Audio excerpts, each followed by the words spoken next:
Dr. Grafals here. Welcome to my next small mini lecture on Seeing the Past Once More on Aime, Saire, Olive Sr., and Julie Dash. So this week you are reading two texts. Actually three texts if you count the film as a text, which I do. We're reading Asa Weir Soli's poetry from her book First Rain. Dr. Weir Soli, is professor here at FIU and is a great poet, originally from Jamaica. And we'll be reading Olive Sr.'s 2007 short story, The Pain Tree.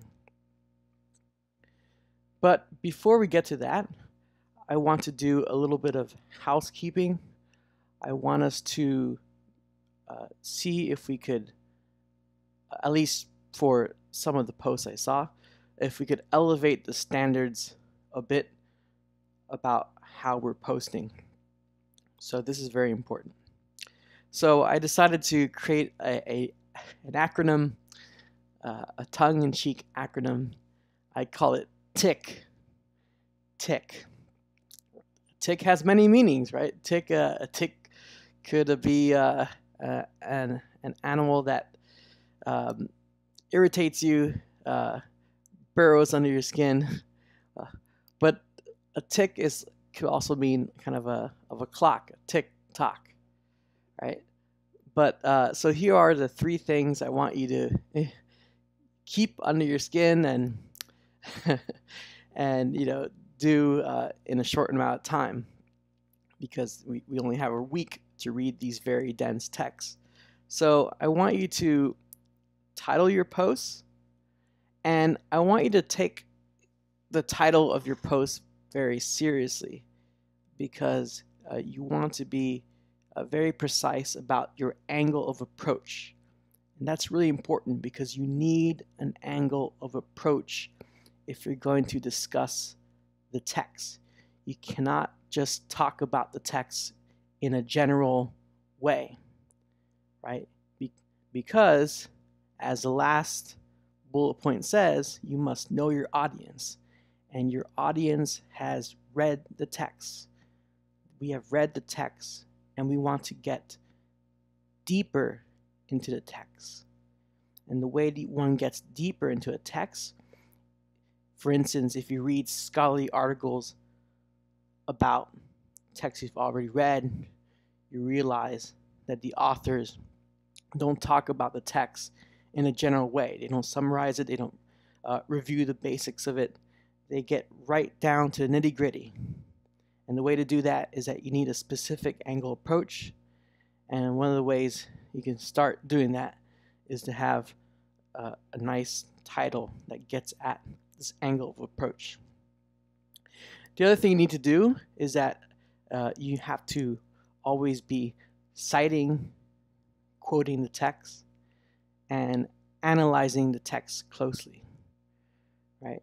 It is from that close analysis of the text where something new might emerge, right? So when you talk about your text, you have to go about finding something specific that you want to talk about, so that there's a nice diversity of insights among students, right?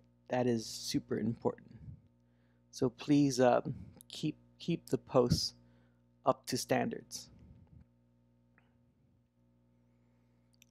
Okay, so I want to turn to a famous psychoanalyst and philosopher of decolonization, Frantz Fanon, who talks about his teacher, Aime Saire, in his book Black Skin, White Mass, a book that I'm going to put on canvas.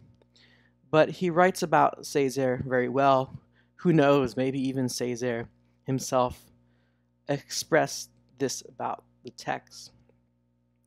And the basic point I want to make as I read this is Saire's attempt to turn the negative into a positive, right? So Césaire, when he was in Paris, he was very much involved.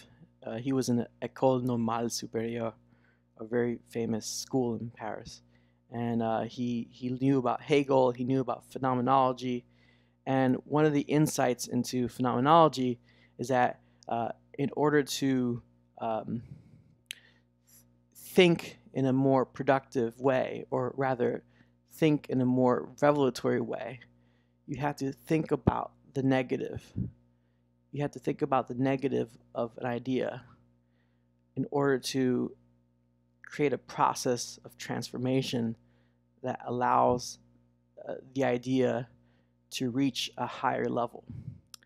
And so this is what Césaire does with a lot of things. He does with the image of Africa. He does it with right, the idea of his own race. It's part of this dialectical process that moves from the negative and transforms this very negativity into something positive. But Fanon is very clear about this. Fanon states, "Do you understand? Césaire has come down." Some translation says he's gone down. He is ready to see what is happening at the very depths. And now he can go up. He is ripe for the dawn. But he does not leave the black man down there. He lifts him to his own shoulders and raises him to the clouds. Earlier in Notebook of Return to the Native Land, he had prepared us. What he has chosen is to use the expression of the philosopher Gaston Bachelard. He chooses a psyche of ascent, right? So for Fanon, and remember, he knew Césaire, right? For Fanon, Césaire's poetics is this attempt of going down, of getting into the negativity of things, of society, of culture, of history, getting down there and lifting it up. And that is very significant, especially when you read the first movement of the poem, because the first movement of Notebook of Return to Native Land is things that are happening that are negative are not merely just negative. They have a kind of potential, and a potential of eruption, a potential that all this negative energy is going to come up and burst like a volcano into a new kind of life. This is Césaire's poetics, and that is why he's important to understand and important to teach, quite honestly. Now, so on that note, let's look at a very specific passage. Now, I'm modeling what you should do as well, right? You can't just say an important insight without backing it up with a specific text. So, stanza 25 is the poet's memory about his childhood and his childhood home. And as I read this, I want to discover what is textured about this passage. That is, how does this passage connect in the form of a network with other parts of the text? It says, at the end of first light, another little house, very bad smelling, in a very narrow street, a minuscule house that harbors in its guts of rotten wood dozens of rats and the turbulence of my 6 brothers and sisters, a cruel little house whose demands panic the ends of our months. And my temperamental father gnawed by one persistent ache. I never knew which one, whom an unexpected sorcery could lull to melancholy tenderness, or drive to towering flames of anger. And my mother, whose legs pedal day and night for a tireless hunger. I'm even awake at night by these tireless legs, pedaling by night, and the bitter bite in the soft flesh of the night by a singer. A singer is what you use to, you know, to weave. It's a machine, right? That my mother pedals for a hunger both day and night. Okay, let's unpack this a bit. So one thing you notice, and I'm very keen on this. One thing you notice is representation of sexual and gender difference, and here it gets really really deep because it's about sexual difference as embodied by the difference between the father and the mother. What's weird is that so the father is represented differently than the mother. The mother, we don't really know about her emotions. With the father, we understand a kind of melancholy that sometimes turns into anger. So the speaker has a identification with the father that is different from the mother. The mother is a sort of absence. The child does not want to remember what her mother's emotions were. He sort of feels maybe shame or guilty about this mother who's working in the long hours in the night to provide for his quote-unquote tireless hunger. So there's a sense of shame that you get here that's really interesting. It's also within the child's perspective because the child does not know really what's going on, and that's the key perspective in the first movement. It's a perspective of someone who really doesn't know about the world around them, right? So the perspective is of a young black boy who will soon become an intellectual, but who's doesn't know about all this this tension that seems to surround him. Like he sees this panic at the end of the month. You know, of course, we know that probably that means that the bills are due, right? Maybe the money that the dad makes is not enough, but all this is the child does not know, so he's in a state of anxiety and a state of tension. He doesn't know his environment yet. He has to leave Europe. I'm sorry, he has to leave Martinique and go to Europe and come back in order to really figure out his homeland spatially.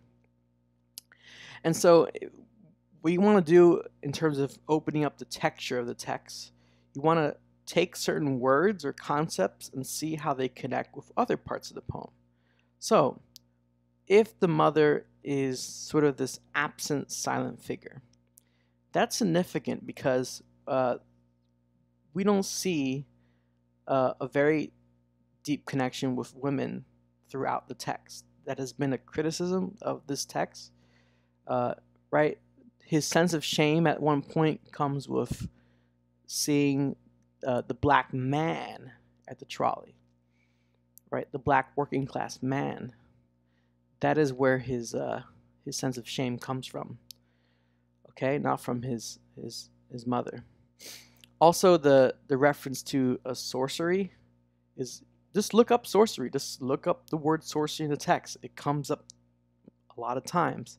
This unexpected sorcery that could lull the father into melancholy instead of anger. Right? Just look up sorcery. It's really interesting. Anyway, just for the interest of time, we have to move on. Okay, and so all this fear and all this anger and all this negative energy, the poet expresses in the first movement that this is all going to be used as a kind of way to cause an ignition or explosion that's sort of like the volcano that comes about in the first pages of the poem. So stanzas 9 and 10 says, at the end of first light, this inert town and its beyond of lepers, of consumption, of famines, of fears, crouched in ravines, of fears, perched in the trees, of fears dug in the ground, of fears adrift in the sky, of piled up fears and their fumaroles of anguish. At the end of the first light, the morn, the mountainsides, forgotten, forgetful of exploding, right? They're forgetful of exploding. But now look at stanza 12. At the end of the first light, the restrained conflagration of the morn, like a sob, gagged on the verge of a bloodthirsty burst in quest of an ignition that slips away and ignores itself.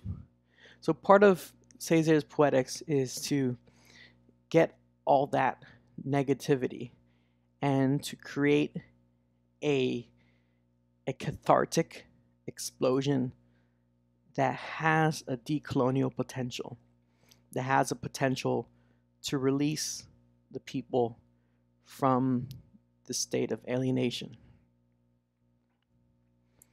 So now we have to transition to Olive Senior's The Pain Tree. And for the interest of time, I don't want to go too in depth about it, but I do want to talk about a key part of the text on page 169 and see if you could go from there and branch out, like I said, and discover why is this passage so crucial for the text. It says, the main character says, I felt shame, not just for the way I had treated Larissa, but for the whole way of life I had inherited. People who mattered, we believe, resided in the great house. It was we who made history with a capital H, a series of events unfolding with each generation. And yet I realize now, it was in this room, Larissa's, that I have first learned that history is not dates or abstractions, but a space where memory becomes layered and textured. What is real is what you carry around inside of you. Memory becomes layered and textured. What does textured mean? Think about textured. Well, textured. We talk about text in this class. And the word texture, right, comes from the word text, which has its root in textile, in something that's being woven, like maybe the shirt that you have on right now. Maybe it's made of a fabric that's made of textile. So what does it mean for memory to become text and become textile? And why is this important for this text? Finally, and this is a real delight and a real treat, we're watching one of the most important films in U.S. cinema. It is the first film directed by an African-American woman with general theatrical release and distribution. 1991's The Daughters of the Dust, about the Gullah people. And this is an important text and important for me to teach it because although technically the Gullah people are not from the Caribbean, they are a African diasporic community. And if anything is Caribbean, it is the sense of the African diaspora. It is the foundation of Caribbean culture. Diaspora itself is foundational, and there are many kinds of diasporas in the Caribbean, but the African diaspora is one of the fundamentals, if not the fundamental. But I want you to keep this in mind. I just want to leave you with an enigma. At a climactic moment in the film, the character Eula gives a speech to her community.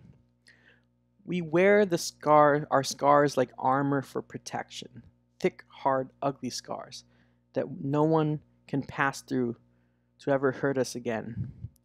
Let's live our lives without living in the fold of old wounds. Now, and remember, I say this because it's difficult, right? This is not easy. Think about this. How do you interpret Eula's speech? What's she saying and why is this important for the film as a whole? Especially when we're thinking about memory, especially when we're thinking about diaspora. What is she saying, and does the film support her implicitly, right? How does that articulation relate to the rest of the film? Okay, so hopefully this week we'll have some good discussions. Please remember, going back to the TikTok. Title your posts, include and analyze citations, and know your audience of readers. Your audience of readers who've read the text, who've watched the films, and who's ready to see the text again, to see the past reading once more. Thank you.